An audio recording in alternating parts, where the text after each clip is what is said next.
Setiap kali travel kan Kak Eti memang tak suka makan dekat tempat gurih.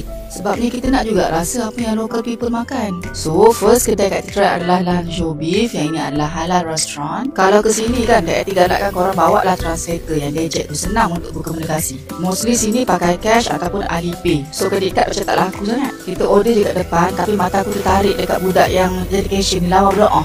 Kita orang ingatkan kecil tau. Aku ambil lah macam-macam. Sekali sampai mak I berselulang. Tempat duduk makan dia simple je. So kita boleh nampak orang yang masak dekat belakang. Kak Eti pun tak malu, aku datang je rekod kat situ. Jadi kira macam appetizer. Rasa dia masam, pedas.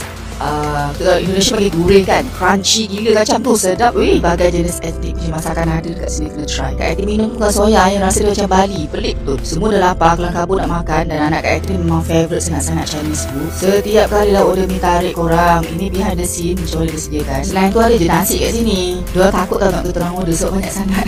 Mi nya kenyal-kenyal tau, padat. Memang tak sama lah. Kak Eti pernah try satu dekat Pavilion yang makanan tu Chinese Muslim food tu berbeza dengan yang ada kat sini. Tak adalah macam makanan berbija-bijan.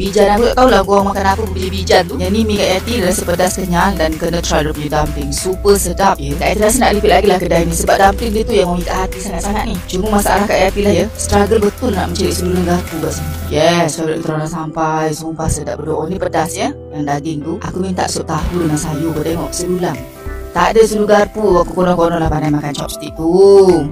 Memang menggelupur. Tapi kan sebab dah lapar kan, aku cuba juga nak makan. Rasa dia sedikit macam mi mamak. Tapi mi mamak kita boleh rasa mamak dia. Yang ini more to Chinese punya flavour lah. Kak Eti memang request nak cakap dengan dia yang pedas. Kita makan dengan appetizer dia bagi tadi tu. Ini pucuk. Sup dia tadi tu sebenarnya makan last lah. So Kak Eti enjoy dia punya apa tu appetizer dulu. Kak Eti cukup minat kacang. Nak kena beli ni kacang. Dia rangut tu.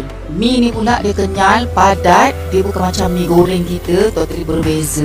Kalau selai-selai tu tebal betul. Abang Edi makan berkuah. Dia makan dengan dumpling. Dumpling pula ada dua jenis ni. Mutton ada, yang beef pun ada. Yang kebajikan kena try kedai ni.